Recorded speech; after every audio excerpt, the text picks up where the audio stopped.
The Poem of the Man God. The Third Year of the Public Life. Chapter 440.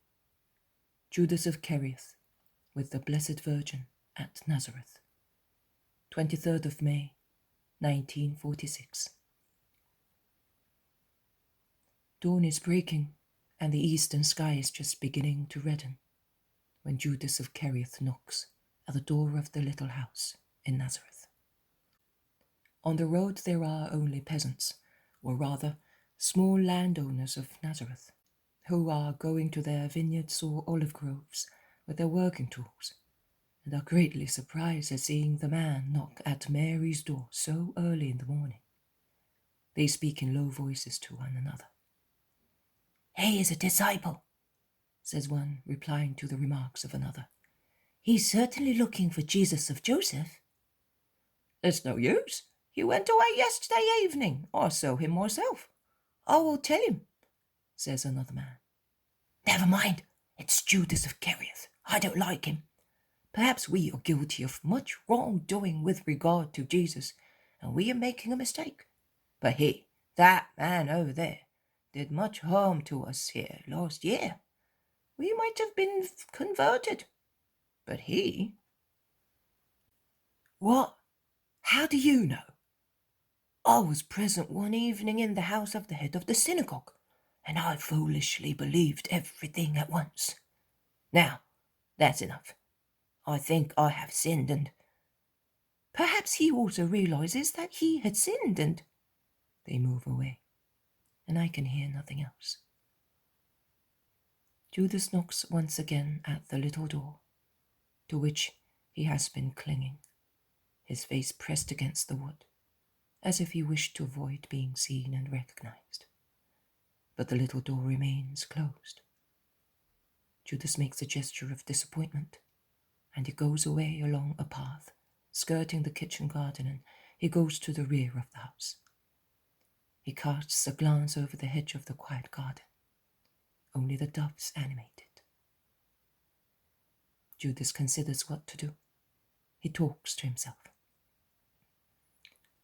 Has she perhaps gone away too? And yet, I would have seen her. And then, no. I heard her voice yesterday evening. Perhaps she has gone to sleep at her sister-in-law's. This is so annoying as a bee on one's face, because she will come back with her, and I want to speak to her alone, without that old woman as a witness. She's gossipy, and would raise objections, and I don't want any. And she is as sly as every old wife of the people. She would not accept my excuses, and she would point that out to that stupid dove of a sister-in-law. I know I can make a fool of her in every way.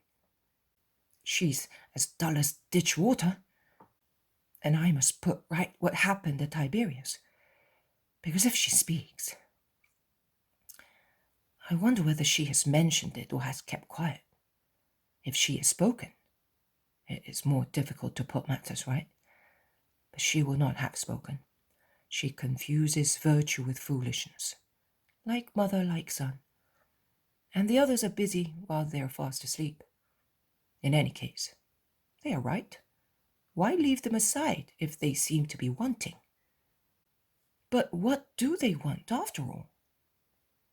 My notions are foggy. I must stop drinking, and of course, but money is a temptation, and I am like a colt, which has been kept inside too long. 2 years, I say, even longer. 2 years of all kinds of abstinence. But in the meantime, what did Helkai say the day before yesterday? He's not a bad teacher. Certainly, everything is legal, providing we succeed in putting Jesus on the throne.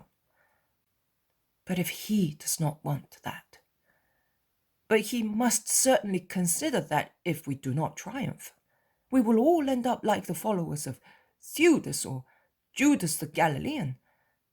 Perhaps I ought to part company with them because, well, I do not know whether what they want is right. I don't trust them very much. They have changed too much recently. I would not like to. How dreadful! To be the means to damage Jesus. No, I will part company. But it is sad to have dreamt of a kingdom and have to go back to what? To nothing. But better nothing than, he always says, he who will commit the great sin. It won't be me, Me! I will sooner drown myself in the lake. I will go away. It is better for me to go away. I will go to my mother. I will get her to give me some money, because I certainly cannot ask the members of the Sanhedrin to give me the money to go away. They help me, because they hope that I will help them to get over their state of uncertainty. Once Jesus is acknowledged as king, we will be settled. The crowds will side with us. Herod? Who will bother about him? Neither the Romans nor the people. They all hate him.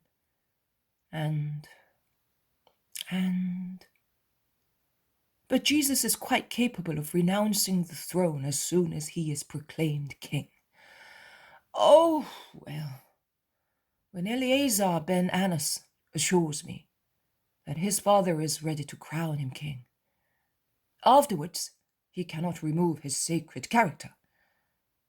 After all, I am doing what the unfaithful steward of his parable did. I am having resort to my friends on my behalf, that is true, but also on his.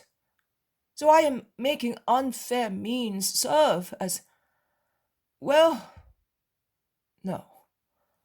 I must try once again to persuade him. I am not convinced that I am doing the right thing by resorting to this subterfuge. And, oh, if I could only convince him, because it would be so beautiful. Yes, very. That is the best solution. To tell the master everything frankly, to implore him, providing Mary has not told him about Tiberius. What did I say I should tell Mary? Ah, yes. The refusal of the Roman ladies. Cursed be that woman. If I had not gone to her, I would not have met Mary that evening. But who could have imagined that Mary was in Tiberius? And yet, I never went out on the day before the Sabbath, on the Sabbath, or the day after it, as I did not want to see any of the apostles. What a fool! I could have gone to Hippo, to Gergesa, to find a woman. No, I had to go just there, to Tiberius, through which the people of Capernaum must pass to come here. And all that because of the Roman ladies. I was hoping. No, that is what I must say to excuse myself, but it is not true. There is no sense in saying that to myself, as I know why I went, to meet some of the powerful people in Israel, and to have a good time, since I had plenty money. But how quickly money goes. I will soon have none left. Ha! I will invent some story for Helkai and his partners, and they will give me some more. Oh, Judas! Have you gone mad? I've been watching you for some time from the top of this olive tree. You are gesticulating, speaking by yourself. Has the son of the month of Tammuz harmed you? Shouts Alpheus of Zerah, leaning out of the forked branches of a huge olive tree, about 30 meters away from the spot where Judas is standing. Judas starts, looks round, sees him and moans. May death rake you, cursed village of spies! But smiling affably, he shouts, No, but I am worried because Mary's not opening. Is she perhaps not well? I have knocked several times. Mary, you can knock as long as you like. She's in the house of a poor old woman who is dying. They sent for her at the third watch. But I must speak to her. Wait, I'll come down and I'll go and tell her. But do you really need her? I should say so. I've been here since sunrise. Alpheus climbs down the tree solicitously and runs away. He has seen me too, and he will certainly come back with that other woman. Everything is going awry. And he hurls a string of insults at Nazareth, the Nazarenes, Mary of Alpheus, and even at the Blessed Virgin's charity for the dying woman, and at the dying woman herself.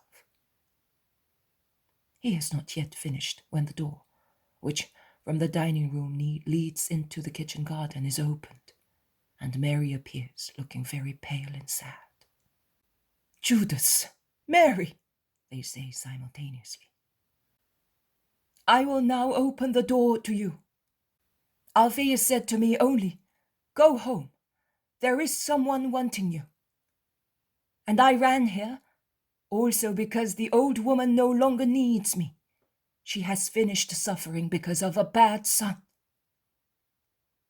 Judas, while Mary is speaking, runs along the path and goes back to the front of the house. Mary opens the door. "Peace to you, Judas of Kerioth. Come in." "Peace to you, Mary." Judas is somewhat hesitant. Mary is kind, but serious. "I not so much at dawn. Yesterday evening a son broke his mother's heart, and they came looking for Jesus. But Jesus is not here. I am saying that to you, too. Jesus is not here. You came late." "I know that he is not here." "How do you know? You have just arrived." "Mother, I will be frank with you, since you are good. I have been here since yesterday. And why did you not come? Your companions came here every Sabbath except one." I know. I went to Capernaum, but I did not find them." "Do not lie, Judas. You never went to Capernaum. Bartholomew remained there all the time, and he never saw you. Bartholomew came here only yesterday, but you were not here yesterday. So, why are you telling lies, Judas? Do you not know that a lie is the first step towards theft and homicide? Poor Esther died, killed of grief, because of the behavior of her son. And Samuel, her son, became the shame of Nazareth through little lies, which became bigger and bigger. And from them he passed on to all the rest. Do you, an apostle of the Lord, wish to imitate him? Do you want your mother to die broken-hearted?" She reproaches him slowly, in a low voice, but her words bear heavily on him. Judas does not know what to reply. He sits down abruptly, his head in his hands. Mary watches him. She then says, "Well, why did you want to see me?" "While assisting poor Esther, I prayed for your mother and for you, because I feel sorry for both of you, and for two different reasons." "Then, if you pity me, forgive me." "I have never had ill feelings." "What? Not even because of that morning at Tiberias? You know, I was in that state because the evening before the Roman ladies has maltreated me as a madman and as the traitor of the master. Yes, I admit it. I did the wrong thing in speaking to Claudia. I was mistaken with regard to her. But I do it for a good purpose. I grieved the master. He has not mentioned it to me, but I am aware that he knows that I spoke. It was certainly Johanna who told him, Johanna has never liked me, and the Roman ladies grieved me. To forget, I drank." Mary's expression of compassion is unintentionally ironic, and she says, "Jesus, then, should get drunk every night, considering the grief he supposedly enjoys every day." "Did you tell him?" "I do not increase the bitterness of the chalice of my son with the news of fresh defections, falls, sins, snares. I have been and will be silent." Judas falls on his knees, trying to kiss Mary's hand, but she withdraws without being rude, but quite decided not to be touched or kissed. "Thank you, Mother. You are saving me. That is why I came here, and that you might make it easier for me to approach the Master without being reproached or ashamed." To avoid that, all you had to do was to go to Capernaum, and then come here with the others. It was very simple. "That is true, but the others are not kind, and they had me spied upon in order to reproach and accuse me." "Do not give offense to your brothers, Judas. Stop committing sins. You have been spying here, in Nazareth, the fatherland of the Christ. You," Judas interrupts her. "When? Last year? They have distorted my words. But believe me, I do not know what you did or said last year. I am referring to yesterday. You have been here since yesterday. You know that Jesus went away.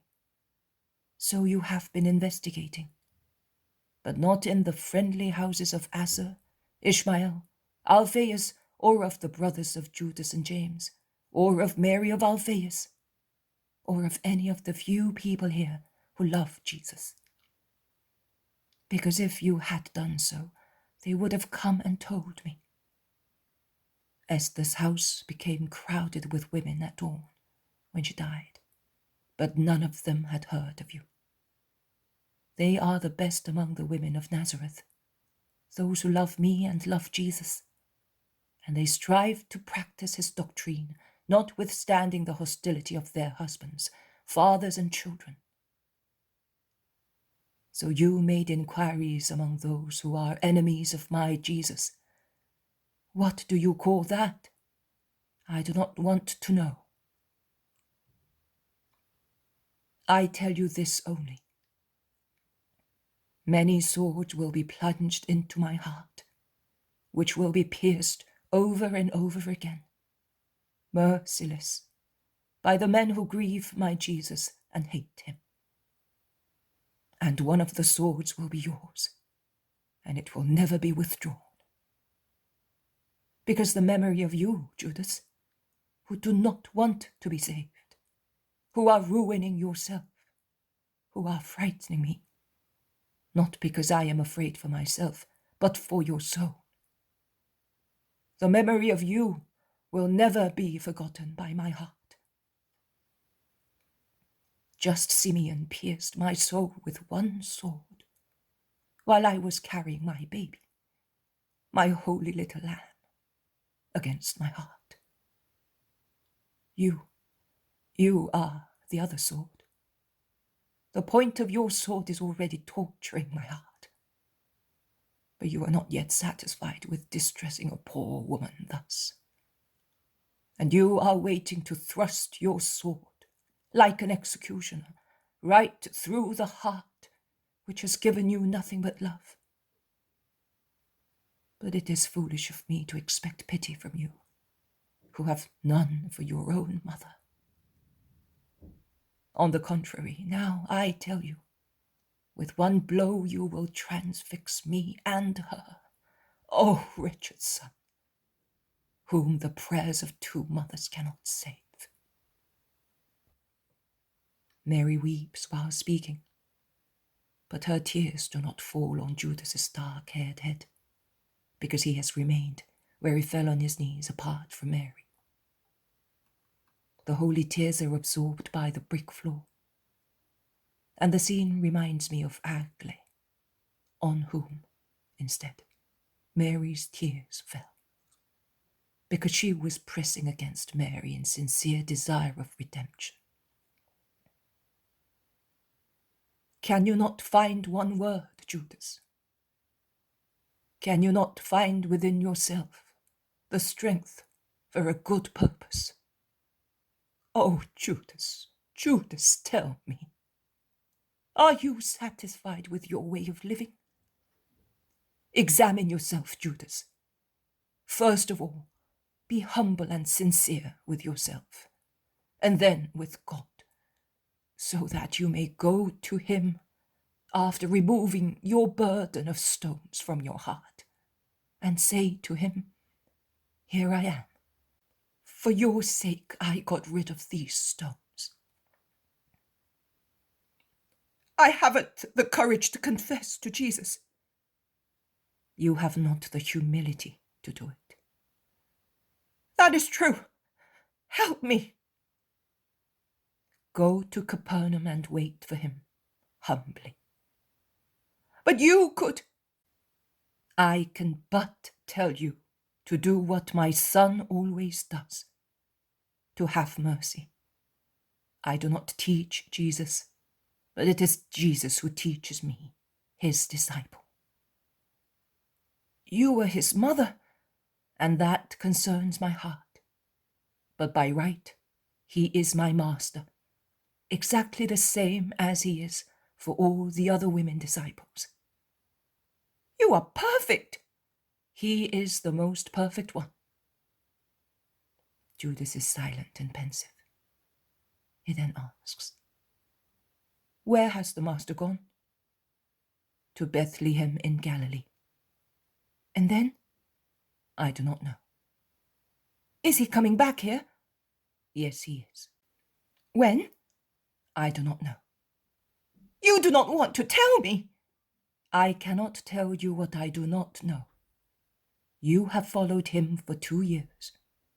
Can you say that his itinerary was always certain? How many times did the will of men compel him to change it? True. I will go away to Capernaum. The sun is too strong to travel.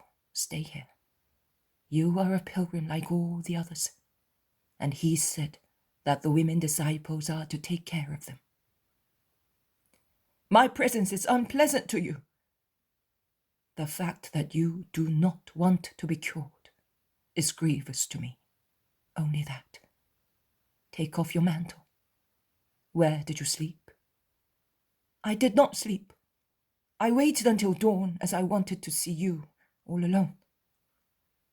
Then you must be tired. In the large room, there are the little beds which Simon and Thomas used. It is still quiet and cool in there. Go and sleep while I prepare some food for you. Judas goes away without discussion, and Mary, without a rest after sitting up the whole night, goes into the kitchen to light the fire, and then into the kitchen garden to get some vegetables. And tears fall silently while she bends over the fireplace arranging the firewood, or when she stoops to pick the vegetables, and while she washes them in the basin and prepares them. And tears fall with the golden grains of corn when she feeds the doves, and they fall on the clothes which she takes out of the wash tub and hangs out in the sun. The tears of the Mother of God, of the faultless mother, who was not exempt from sorrow and suffered more than any other woman in order to be the co-redeemed.